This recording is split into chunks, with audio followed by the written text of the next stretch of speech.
Our final match of the night, we have Jessica Knight here with the win. It's a female black belt, and she is from the base, right? Or Alliance? The base. The base. Yep. Okay. Congratulations on getting the W. Thank Tell you. us about the experience today. Oh, the experience was amazing. This is my second time being on this card. I was on the third one, and I'm so excited to be here. And thank you for the opportunity to compete here. So Awesome. Before we talk a little bit about the match, to know you a little bit. And I like to hear about how people started jiu-jitsu. So how did you first hear about jiu-jitsu, and then what made you start? so I started with karate as a kid, and then at a certain point, I was like, hey, I want to do another martial art. There was a guy I looked up to at the karate school, and I was like, hey, I want to do judo or jiu-jitsu. What do I do? And he's like, well, if you do jiu-jitsu, you should go to the base with Mitch Coates. And so that's what I did, and been training ever since. So That's all she wrote, right? Okay.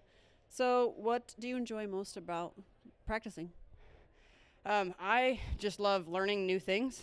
So I'm constantly trying to evolve my skill set.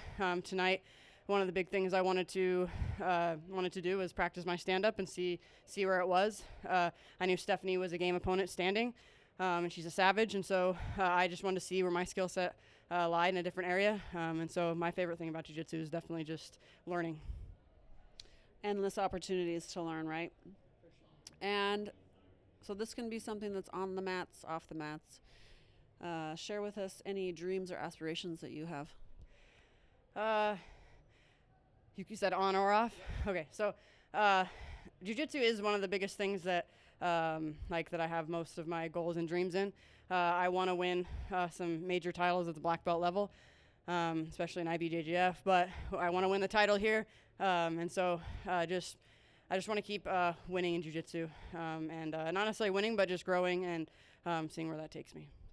Awesome. And then what can we find you doing besides jiu-jitsu? So besides jiu-jitsu, I've always liked playing sports and stuff, and so I've played many sports throughout my life, but I played golf in college, and so I really like to, on my free time, play some golf. Nice. It's a good weather for that right now, right? It is. It wasn't, though, when it was 100. No, right? Well, thanks for sharing about that. Let's talk about the match a little bit. What made you want to come back and compete on the card? You guys do a great job on this card. The crowd, the fans, the matchups, they're always super exciting. You always find great matchups, and so I just want to compete. I had a great time last time. I had a close match last time and wanted to kind of redeem myself and have a little better match, and so glad I was able to do that tonight. Awesome. So you talked about wanting to do stand-up. Were you training with wrestling and that kind of thing? Where was I training? Like, what were you focusing on the stand-up? Well, so our match was supposed to be in gi, so I was focused mostly on judo and learning some of the lower risk stuff, ankle picks, foot sweeps, inside outside. Nothing crazy, but just starting the lower risk judo sweeps. So luckily they kind of translate decently to no-gi, but yeah. Yeah, it seemed like you did a little bit of a throw on when she stood back up, and you got a little bit of a judo throw there. Yeah, that was pretty cool. We had been practicing that one a little bit, kind of like at ADCC. We practiced the exact combo that Pixley hit on Miragali, and it was super cool to see that happen that week. And so that was kind of the same type of throw, just from as she was standing as opposed to when she was already standing. So Nice. And then, did any challenges come up during camp, and how did you adapt? Oh. Well, the biggest challenge that came up during camp was just getting down to the weight.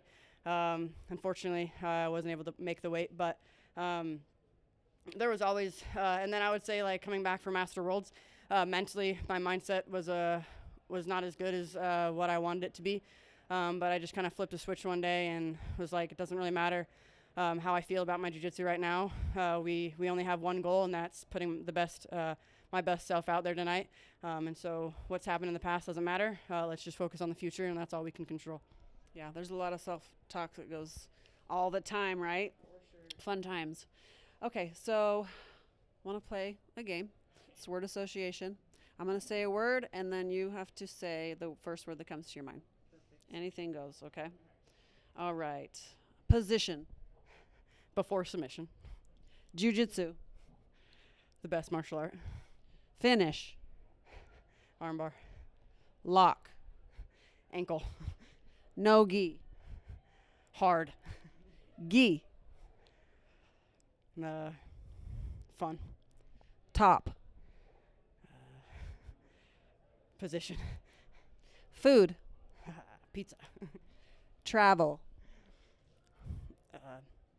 Exhilarating. Love. Amazing. Awesome. Thanks for indulging me on that. And then how are you going to be celebrating? I'm going to be celebrating with my parents. I'm so happy that they flew out to come and see me. They live all the way in Tennessee, and so it was really cool for them to be able to make it. They flew in this morning, and so I'm going to go celebrate with them because they're super important to me. And no matter what happens on the mat, they're always there for me. That's awesome. Well, congratulations. It takes a lot of work to do this, and we can't wait to see what you do next. Awesome. Thanks, Jessica. Yeah, thank you.